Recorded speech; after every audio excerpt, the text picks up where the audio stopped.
Hi guys, so real quick before we get started with today's really fun tutorial, I just wanted to say hi to an avid viewer here of mine whose husband contacted me to say she's not doing so well with her health. So I just want to say hi Brenda, I hope you're comfortable today. I thank you for spending your precious time watching my videos, and I'm sure if you read the comments there's lots of supportive people here. We are in the craft community that would like to send you well wishes too, a prayer to you, for your family, and I just hope you're doing well today.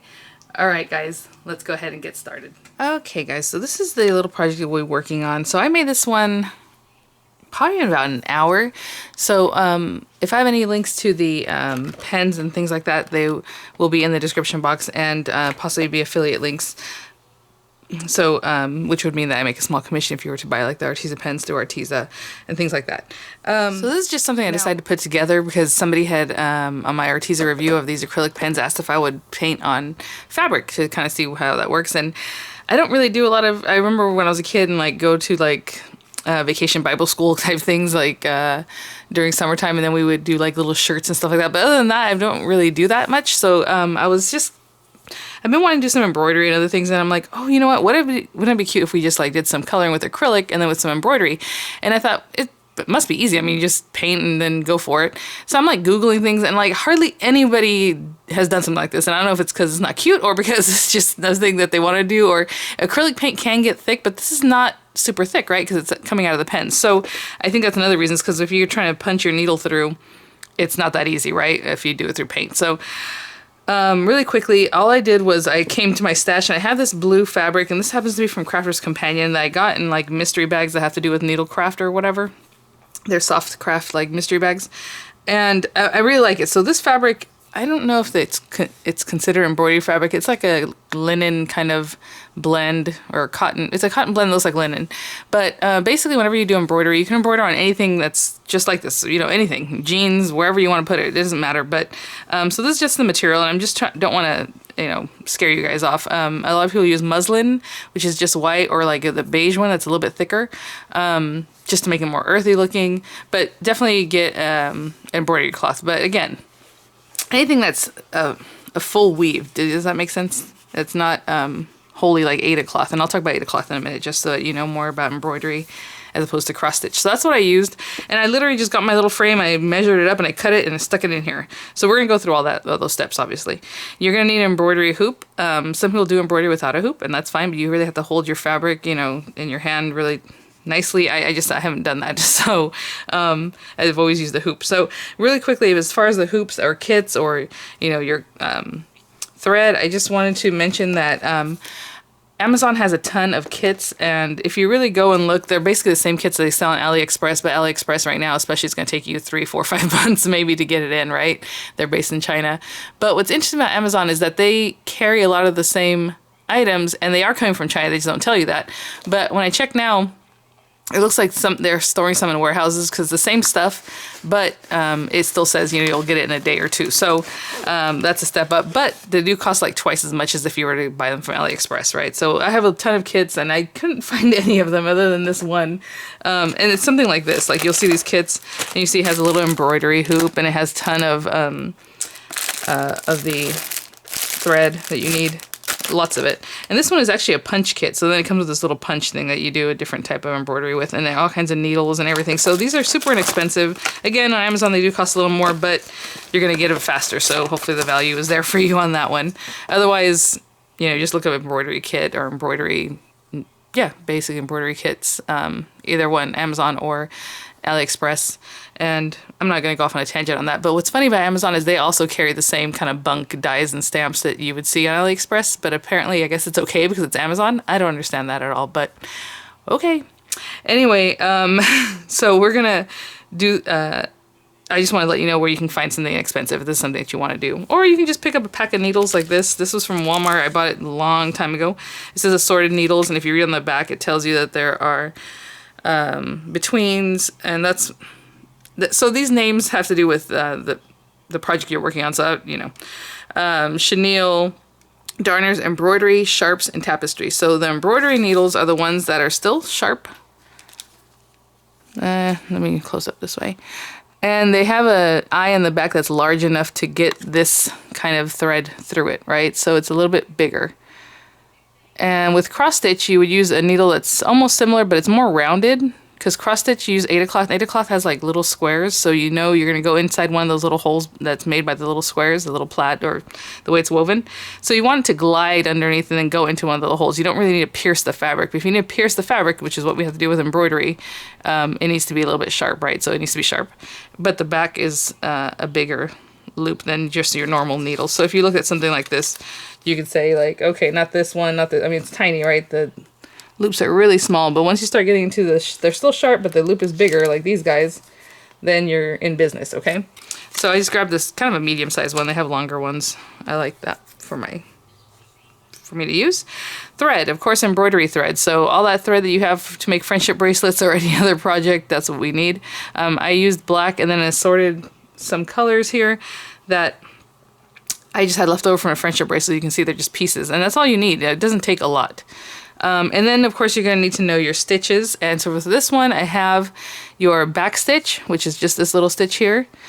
And then this one, I did the stem stitch. So it's a little bit tougher. And unfortunately for this video, we're going to start with the stem stitch. So I'm going to have to show you real quick how to do that before we do the easy one, okay? Because that's just how I did it. I liked making this first, and then I came in and I was able to just follow the contours and go where I needed to go with the little waves. So I'm going to do a little bit backwards. Obviously the stitch is easier to learn. And as far as that goes, I have this book and I love this book. I have nothing to do with it. If you want to look it up, obviously you can do that. I'm sure they have it. Amazon, Barnes & Noble, wherever they sell books, right? It's called Edgy Embroidery by Renee Rominger, and then she introduces like a stitch every once in a while, and then she'll show you like a few things to do with that stitch. You know, here's your back stitch, and then everything in that she shows the next ones are just back stitch, and then there's a satin stitch, and then there's the stem stitch. She does the stem stitch a little differently than I'm going to show, but this is a really cute book because it's very edgy. So if you want to do embroidery that's not your typical thing, this is a cute book to pick up. And of course, there's tons of ideas for free online, and mine I just made up with, so I made it up. And so then I got my Arteza markers, so I have the 40-piece set. They do sell a 20-piece set. If I have any discount coupons or any codes like that, they'll be down in the description box along with the link. And with all that being said, so again, you do need your hoops. They come in tons of different sizes. I have this package from Crafter's Companion I bought a long time ago, so that's the smaller hoop. This is the 13 centimeter hoop, which, you know, I think it's about 4 inches. Nope, maybe 5-inch hoop. I'm going to use this larger one, even though I really didn't want to, because I wanted to make the project kind of quickly. This took like an hour and a half to do. So, sorry about all of that. We have to kind of chit-chat about all these things because there's a lot going on. And then I grabbed Miranda's little book. Look how cute. Because I was just sitting there and I'm like, what can I do? Her little drawings. What can I do to do one of these, right? And so I just grabbed this real quick and I just drew this by hand, and that's kind of where I got the inspiration to draw this other one. And the inspiration I even got to make the tail kind of wonky like this is a Jane Davenport stamp set that I recently picked up. I'm waiting to be delivered. And it's really kind of weird, kind of like, not ugly, what's the word, like an edgy, really weird looking mermaid. And I was like, oh, that'd be cool, because I do need it to be kind of long. So I just kind of did this by hand. So we're going to do this. It's super easy, you guys. Maybe I'll draw it here first, so you can understand what I did here. So all I did was like, okay, let's pretend this is one side of a mermaid. And I am not a drawer, like in any way a person that draws. So I just went up like this. And then I was like, okay, I want the tail to curve at some point. So I'm going to draw it around, and then I'm going to bring it out. And I just stopped here because I don't know what I want to do with the fin yet. And then basically I came, and you can make it more shapely, right? I came around this way, and now this one I'm going to bring this way. And it needs to follow that same curve. And just on the inside of it and out, right? And so whenever I go to color it, I'm not going to use these lines because that's... And it depends, I guess, if you want the tail to come in the front or if you want to curve around the back. Does that make sense? Like here, it looks like it's coming around the front. But if I wanted it around the back, I would have erased these lines. And now we just need to make like a tail shape, however you want to do it. You know, it doesn't have to be perfect. Like that one is probably not even close. Something like that. And that's all I did. And then I'm going to do a little water, right? And the water can be however. So for this, and that's super simple and really nice, easy line. So hope you guys try it. So next thing we want to talk about. In that book, they talk about transferring your image and you need a light box or put it against the window. And I'm not doing that because I'm not going to draw an image and then do this. This image is so easy. I'm just going to draw it right on my fabric. In fact, I put it on here and then I drew it and then I just went and painted it. So however you like, obviously if it's more intricate, you might want to draw it on a piece of paper or print something out that you found online. And then if you have a light box, use a light box to help you. And then they're like, turn the fabric over and then trace it and then rehoop it. And I'm like, this is a lot of work. So for me, you already know, I like easy. So I'm just going to line this up on here and just see how big I need to cut this piece of fabric. And you can always take it off. Usually what happens with embroidery projects is that you embroidered it on a pillowcase or on a towel. So you're going to take it off after you're done using the embroidery hoop as a tool, right, to help you get your project done. And then you have your item, or like this is a decoration. So after I'm done, I would just cut away this fabric. And some people like to put glue to glue it down. I'm not going to be that permanent about it. So you can see how I'm cutting this. I'm not doing anything technical here. I'm just laying it on here and cutting a square of this fabric. And so what I'm saying, as far as if you have a pattern, we're going to open this up. They do have tension loops now where you squeeze it kind of thing. Like, it's just a little bit different, but this one is old school. And I love the little wood old school ones. I do have another kit, like I said, and it came with like 3 of them, but they were plastic, and I would love to show those to you, but I don't have them. So you're going to put the loop that doesn't have the loop, whatever, that doesn't have the little screw top on it. Now, this is a bummer. I have a something I need to iron. So I'm going to iron this, unfortunately, and I will be right back. Okay, so this brings me back to, or should I say, whenever you're going to do this, you should wash the fabric, but I have never done that in my life. So I just go for it. But you can wash your fabric so that you get the sizing out, especially if you're going to make it into a pillowcase or if you're going to use it for like a placemat or however you're going to do it, because you don't want the fabric to shrink later, then you had your embroidery and it's going to look puckered or weird. So you saw I just laid it on there. We're going to place this other hoop on here. I haven't tightened it or anything yet. And just take your fabric and kind of pull it tight. You're not trying to really pull it because it's going to start getting wonky, but just give it a nice little stretch. And I'm kind of pushing, with the back of my hand. And look at that, the iron was dirty. I was like, ooh. So that's another reason I have an aversion to irons. Okay. And you can feel it, it's kind of tight. It shouldn't be like a drum, but kind of, right? Nice and tight. And as you're doing this, you can kind of give it a little turn there.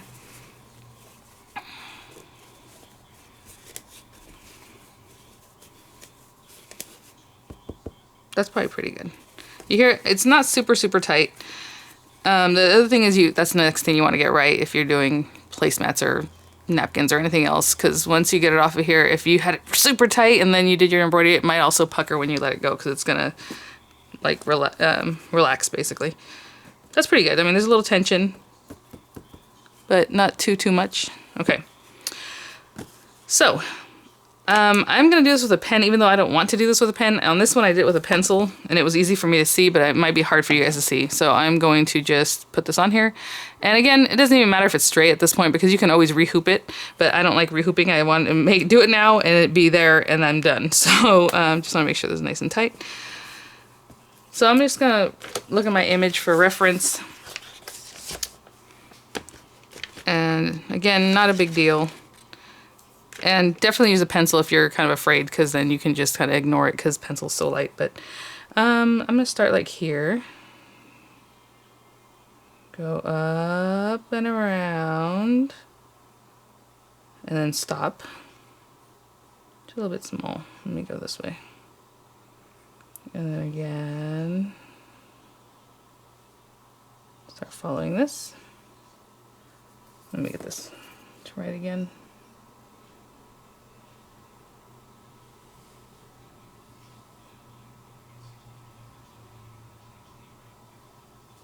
You know what I'm saying? It doesn't have to be perfect. It's art. Just however you want. So there you go. It's a little bit smaller than I would like. So I might make her a little bigger when I do markers. And then I'm going to come in and just draw this in so I know kind of where to stop coloring. So again, this one's going to go more like this. Okay, and that's it for right now. I don't need to draw the other little water lines. And that's just a quick sketch. Okay, so then I grabbed these guys and I went and pretty much pumped every blue one that I have just to kind of see how I can do the gradation of color here. I knew I wanted the tail part silver at the very end just because it's really light. I want something light in there, so I have my silver marker here. And I'm just going to kind of color it in, kind of ending kind of jagged. It's better to see on this one because this is larger. On the other one, it's kind of hard to see what I was doing. But just kind of jagged, because then I'm going to do the detail here, and I thought it was nice to just leave it like this. You can always come back with more stitches and even do some detail stitches coming in here or out of here, but I just wanted to keep it simple, but you know, you can do whatever you like. And then kind of go in here a little bit. Okay. I was thinking about doing this one purple, but I'll probably just stick with the blues. Or what do you guys think? You know what? Let's do purple, since I haven't done this. So I'm going to grab everything that looks purple in here. Maybe even a little bit pinkish. And so let me grab these 4, but I do want like 5 colors. And then we're going to test these out and see. Ugh, let me get the back of something. What am I doing? I just need a scrap piece of paper, and I'm over here looking for things. This, not that one. This one. It probably should be white paper. I always forget to give it the shake so I can get started here. Okay, so this one's kind of deep purple, and that's why I should probably do this on white scrap paper, but I don't have it. So that one's a little bit deeper. Well, I do have it, I just didn't grab one. So I'm going to shake each and every single one of these and get it pumping, just so I can kind of have an idea of what the colors are looking like, and I will be right back.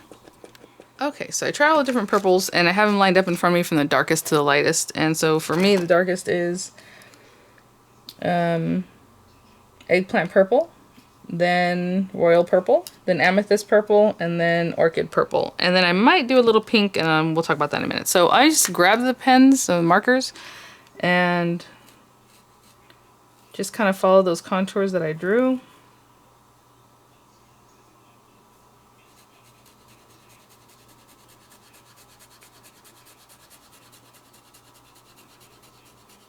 I just color it in. What's kind of nice about these two is that you can, obviously we're going to go back and kind of make it however we want, but you can add like little stars in the background, little dots of white, little silver star, whatever, you know, little embroider it if you want it to look a little, do a little more embroidery. And I'm just kind of making it so that they blend in together, but they don't, well, they actually kind of do blend.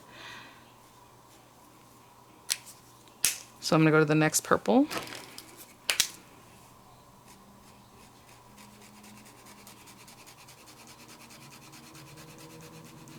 And I mean, you can even do scales in here, because especially with embroidery, you can do like the daisy, just half a daisy or just one petal, and then the next row more daisies, and it'll look like a scale effect.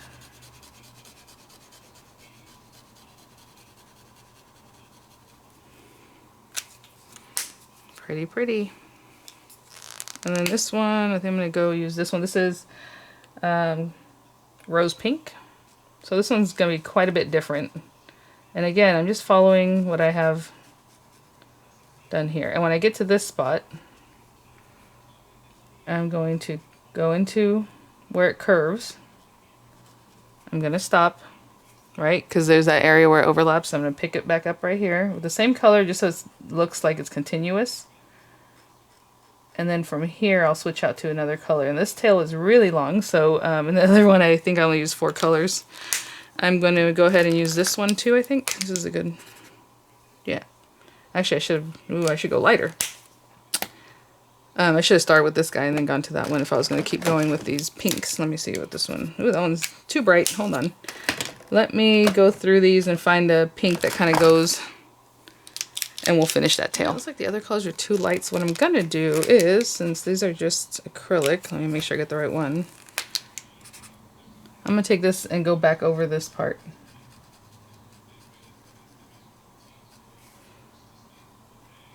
So I'm gonna make this darker, and then I'm gonna use that lighter pink that I just used basically.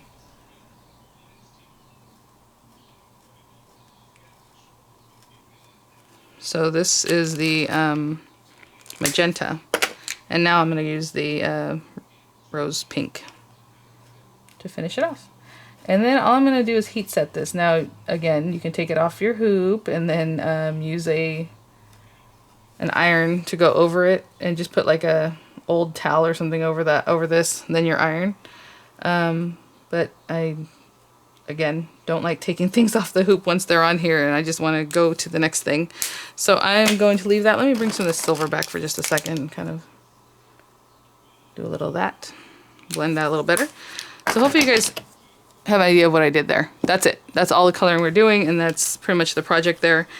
Lots of nice purples in here. There's a lilac too that I could have started with down or gone into, and then the other colors. What I did was just take my heat tool. And this is good enough. I'm never going to wash this. I'm never going to take it off of this. So depending on what you're going to do with your project, that's what you need to do. But I'm just going to hit it with my heat tool, and I'll be back when it's dry. Okay, that took like a minute. And as I'm doing this, I also hit it from the back.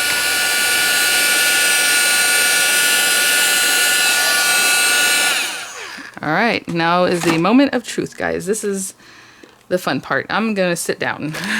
Actually, the coloring was the fun part. It's all fun if you like this kind of thing. If you don't, then it could be challenging. But please don't be discouraged. It's so easy, you guys. Now, I have been embroidering and cross-stitching and stuff like that since I was like 8 or 9 years old. So for me, but I don't always do the stem stitch and things like that. So for me, that's a different stitch that I had to work on. I'm going to do it the way I do it. I hope it doesn't confuse you. So I'm going to take some black embroidery floss. This is some cheap Iris embroidery floss. And they say to use like a length as long as your arm. I usually go a little bit longer because I like to get it done and not have to switch out my floss too often. Now, I've already told you guys in other videos too that I usually split. This has 6 threads in it, and I don't want to split it right now because I want it to stay tight so I can put it in here. And I usually split it in 3 and 3 and just pull it apart so you have 3 and 3, which I think is a more delicate look. I like it better, to be honest. I looked at this other thing and I'm like, that's really thick. But I'm going to keep doing it that way so you can see it easier, but also see how thick that is? It doesn't have to be that thick. So this is stem stitch. It's just a different type of little stitch. Hopefully you can kind of see how it's different from this, your back stitch. But I would prefer to do it with 3 strands. And all that means, again, is just pull 3 and pull 3 and just pull it apart. And then work with the 3 strands instead of a full 6. But I'm going to do the 6. And just get that little tip of that thread tight. And get it into your needle. And if it doesn't want to go, do it again. Keep trying. And when I twirl it the same direction that it's being wound, if you twirl it the other direction, obviously it's going to unwind and then the thread ends are going to be all over the place. But you're trying to get all 6 of those thread ends in here. We don't tie a knot or anything like that. You're not doubling it over because that'll be 12. You just leave kind of like a 5 or 6 inch tail there, and then this side we go ahead and give it a little knot. Okay, now again, nice little sharp kind of needle because we are going to pierce up into this. So we're gonna start from the back. Start wherever you like. I started over here on this end and I went up, and then I was like, is that better? Maybe I should have gone from like this way out. Just however is more comfortable for you. So this is the stem stitch. So as you can see back here, I can kind of see where I'm going, but also you basically are going to look from the front and work there. So I see where my needle is coming up. I'm going to pull this all the way through. So with our stem stitch, however long you're making your stitches, that's how long you want to make them the whole time. Any stitch, even your back stitch, so it looks nice, right? But if you're beginning, don't worry about it. Other people are like, tear it out and do it again. I don't prescribe to that. I just do your best, and you know. So I'm not gonna make them too big. So let's say this is point A. We pulled it up in point A. I'm gonna go down in point B. Not super long, like a 1/4 inch or so. Maybe a little bit smaller. It depends on your project. If you have something really tiny, obviously you want to do this more delicately. Now, I'm not gonna pull it all the way through yet. So I'm gonna keep my loop back over here. Pull it a lot through, but not completely. And then I'm going to come up in between point A and point B. Now,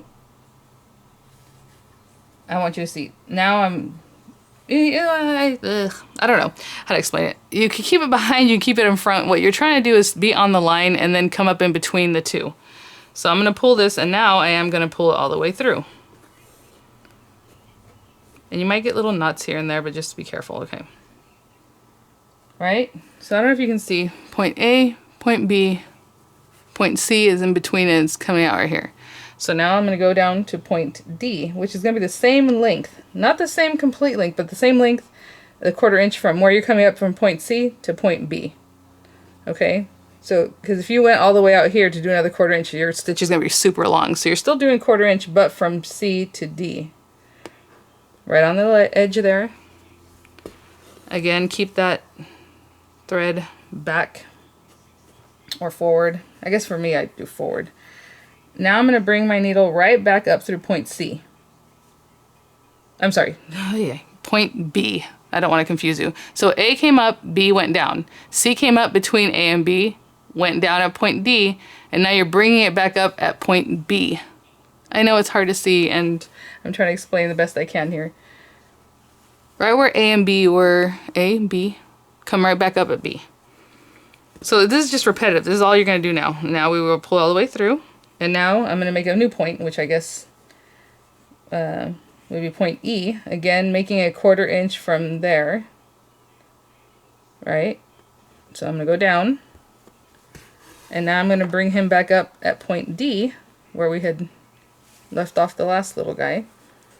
This is the way I do it. You can do it differently. I know some people keep it behind and then come up in front. I'm pretty much bringing this forward and coming up between the loops. I do like to give a nice tight pull though, not super tight, but just nice and taut, because these will make big loops if you leave it too loose. Okay, so we just did that. So now we're gonna go, I guess, point F, which is again about a 1/4 inch from wherever you came up. So go down in there. And if I forget the lettering, I'm sorry. I'm just going to the next one. Again, I kind of keep this in front. And then come up from wherever you had popped up the last time. Right there. Pull through. Again, give it a nice little tug. And now we're going to go to the next point, about 1/4 inch from where we came up. And we're going to keep doing this, and I'm going to come back when I get to the tighter loops, because that's going to be the part where maybe we have a little more explanation. Again, I kept this in front, come up where you had left that last stitch right here.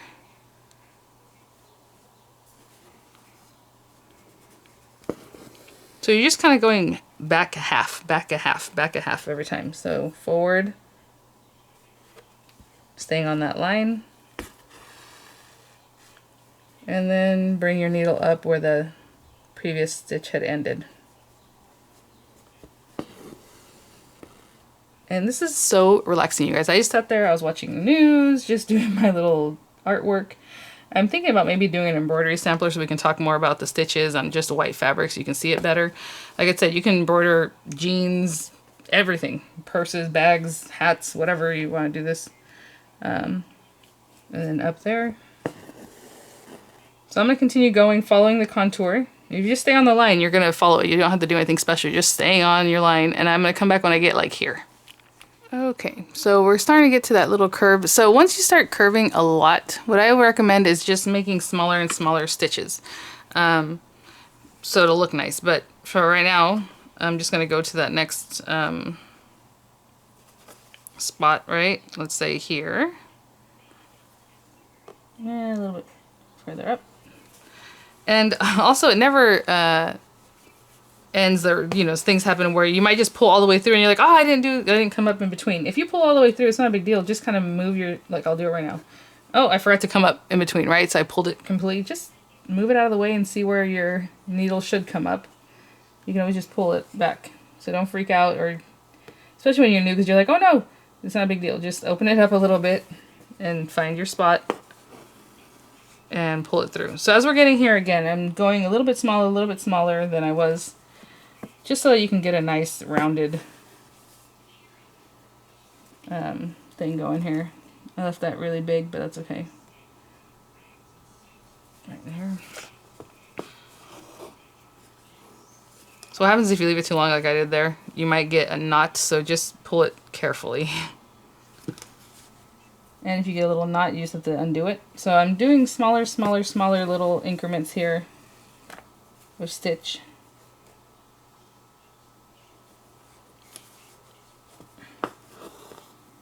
So I was watching a video just to refresh myself on this, and the lady showed how to do it straight the whole time, and then finally when she got to a curve, she's like, and then you would just do this, and then it was the end of the video. I was like, wait, what happened? So here, all I'm going to do is the final stitch. I'm not going to come up in between. Okay, I just went there, and I'm done. I'm not going to come up in between to finish the stitch. So now I'm going to pop up on this other side, right here. Boop. Okay. And we're going to pretend like this is the beginning of a whole set. So again, make your stitch however long it's going to be. Go down. And since this is brand new, we're going to come up in between. And maybe you can see this a little bit better because the color is lighter than against dark purple. We're going to come up in between those two. And you can poke around. You saw how many times I poked around to get there. Right here. Now we're going to pull this completely through. Again, careful. Okay. And again, just make it so it's the same stitch length from this point to this point that it was between these 2 points. So like here. I'm going to go down. And go back up at that same point where you had first made your stitch. So it's like a little bit forward, a little bit back. And again, since we're doing these rounded, just stay on the edge of your thing and just use common sense with how long you think your stitch should be. If it's too long, it's just going to be straight, right? So you want it to be a little bit shorter so you can kind of curve that contour. Again, kind of small around here. I'm just going to keep following this, and then I will come back to show you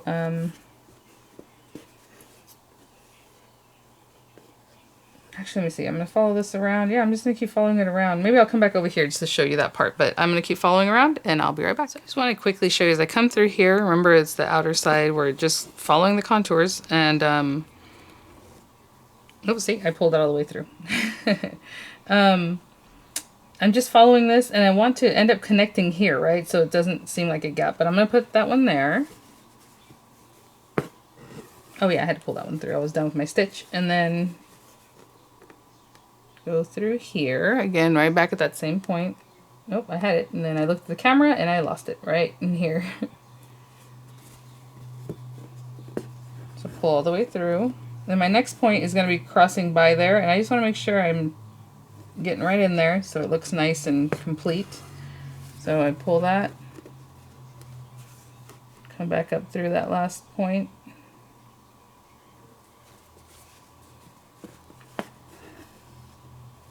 And keep working. So when I'm done with that, it looks like it's still following that nice little loop there. Hold on. I'll show you what I mean. Okay, so those are touching there, right? And this came around on top of there. I'm going to continue. I'm going to go over here and I'll be right back. Okay, I'm just coming into this where it curves out. And again, just doing the same things. But once I get here, I'm going to make them smaller increments, just so I can get it going around there nicely. So pull it down, come back through that last spot. So again, I'm staying to the line, but just making smaller stitches.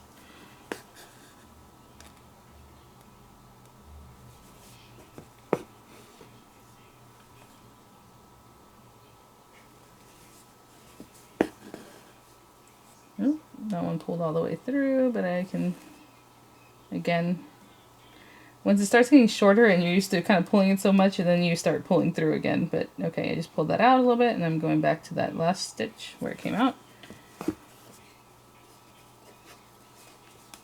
Just keep doing the same thing, but just smaller stitches, and I can probably start getting bigger as soon as I get out of this little area.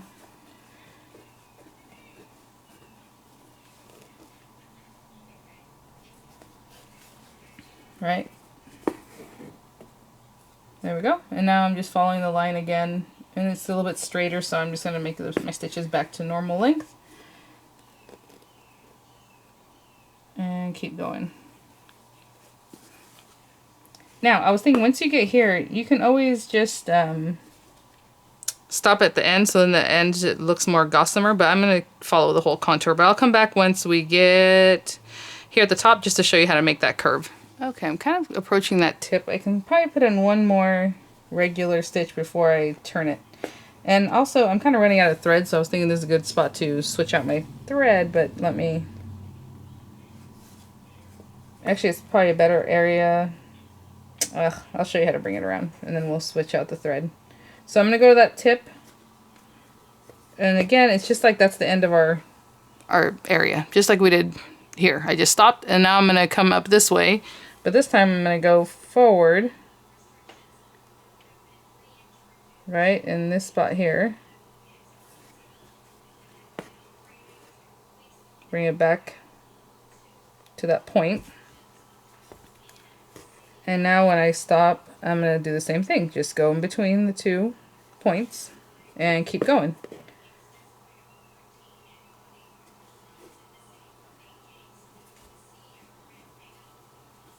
Down there,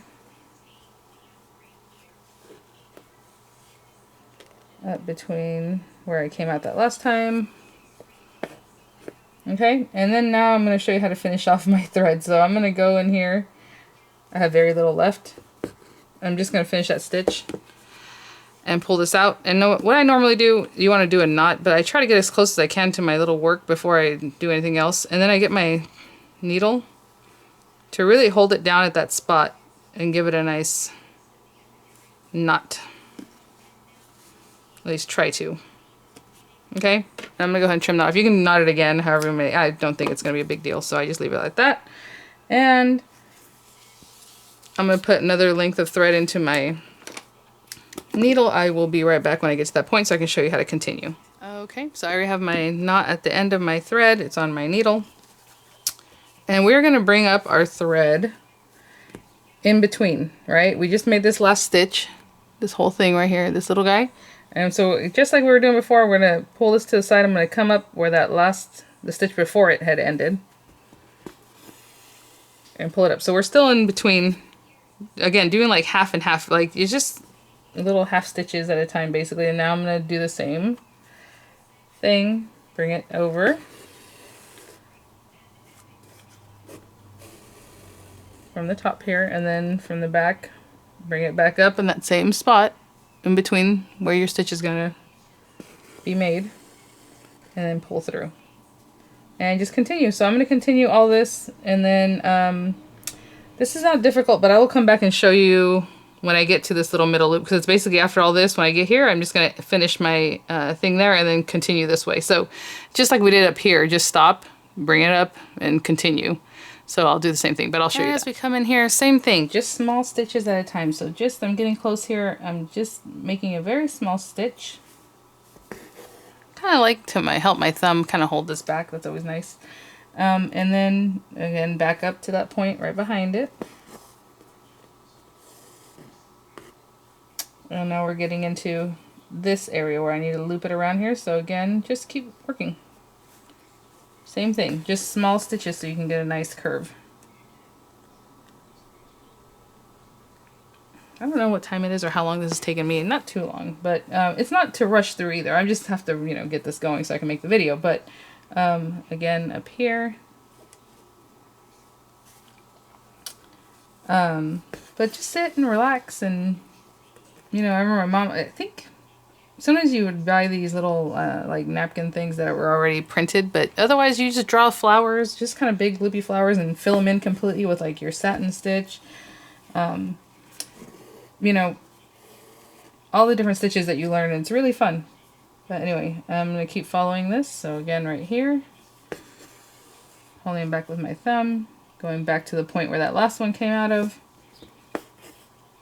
And just find what works for you. Some, like I'm holding it back this way. Some people like to keep it back this way and go around the front of it. However you want to do it, but just do it consistently the same every time, right? You don't want to start going in front or holding it the way I am, and then now start holding it back and putting your stitch in a different spot, because then it's going to look wonky. But as long as you keep doing the same thing with your stem stitch, you're good. So again, just little small stitches. And I'm going to finish this loop and then finish off my thread just like I showed you guys earlier when we went to switch out. Actually, I need to switch. I forgot I still have this other side to do. But I'm just going to keep going around. When I get here, I'm going to stop, right, how I do, and then bring up my needle here and start up again and keep going. And then we'll do our back stitch. Okay, I just finished with that last stitch, and again, just go straight down. I didn't have to like do anything special. And we're back here again, and I'll go ahead and take my needle off and just tie a knot again as close as I can get it. The reason I use the needle is because it'll help you kind of keep it kind of close to your work. And you can pull it tight. And that's it. So that was our stem stitch. Not bad, guys. I mean, I did this before the kids are even awake. Again, so now we're going to do the back stitch, and this one's too small. So I will look for a piece that's kind of longish of these scraps, like this one. It didn't take too much. This was obviously bigger than this little guy that I worked on, but this might do it. And this is your basic stitch. You can do all kinds of stuff with this. Like if you were just to do a bunch of little outline or like red work, what they used to call red work, just use a red floss and follow whatever little lines that you had made. This is a lot of fun. This is the most fun part, threading the needle. And you can do lots of different things. So let me work on this. I don't want to waste your guys' time watching me thread this needle. I'll be right back. So you saw I drew my little water, and then, you know, if you wanted to take your markers and color in water, or just do a little here and there, and then still do the embroidery just for some accents. I mean, if you did a whole night scene, I think there's so many things you can do with this, or a sunset in the background, just paint it, you know, it would be really gorgeous. Again, with the same pens. But anyway, I'm going to start here. As you can see, this is the easiest, most simple thing. So we're just going to come up from behind the work. I'm going to make a stitch, and again, try to make your stitches all the same length. So this is really small, probably 1/8 of an inch, I would say. Okay, and then next time I'm going to come up again, away from there, about the same amount. And I'm going to go back to where this one came up, and that's why it's called a back stitch. So if you can see that, I'm just going to go back here, go down. I'm going to bring my needle up about the same distance again, so we have the same distance, same length stitch. And again, with this one, if you have curves that are real tight, just make your stitches smaller. So that's where you will be forgiven. So now we'll go back again where the last one came out, and down. So back stitch. So forward.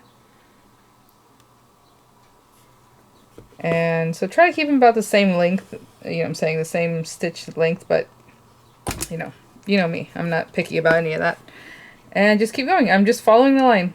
And the line is curvy, but if you have your stitches, you know, I'm doing small stitches anyway. And then down. It's not going to hurt anything. I'll show you what I do when I go up to the line. So up here. Down here. And this is where it kind of pokes up, and then it starts down the other side. So I'm going to go up at the point. Go down. And then over here I'm going to come down where I think I should come up with this, and then still back, right? Back to join where I left off there. And you'll see, and now I have my little point there. I did that one a little bit longer than I would like, but that's okay. Again, you can pull it out. You just take your needle out and just pull the thread out if you want to redo what you're doing, but I am not that picky, you all know that. So again, we just keep going. So I'm just going to keep following this, and that is it, guys. You know, I drew these lines here, the little waves.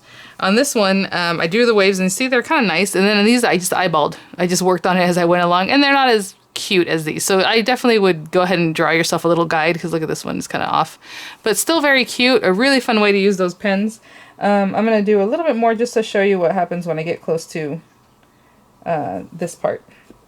But really fun, so thank you guys so much for watching, for being so encouraging.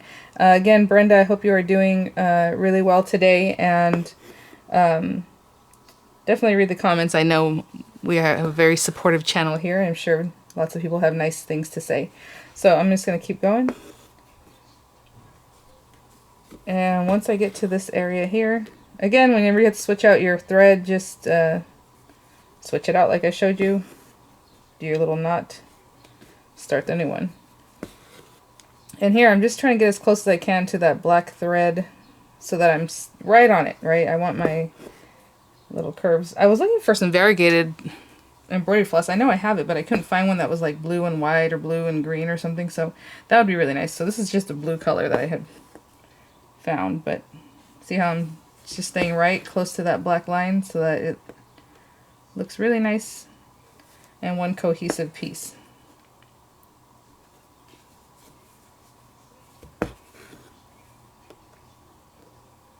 Alright, and I'll just keep going. Sorry guys, I'm like, goodbye. Okay, so if you want to keep this on here, you just trim this off the back. Or you can do a running stitch all along the back and then pull it tight and it'll bring all this fabric back like this. Okay, but you know, I'm just gonna cut it off. So, alright guys, thanks for watching. I'll see you at the next one. Bye now.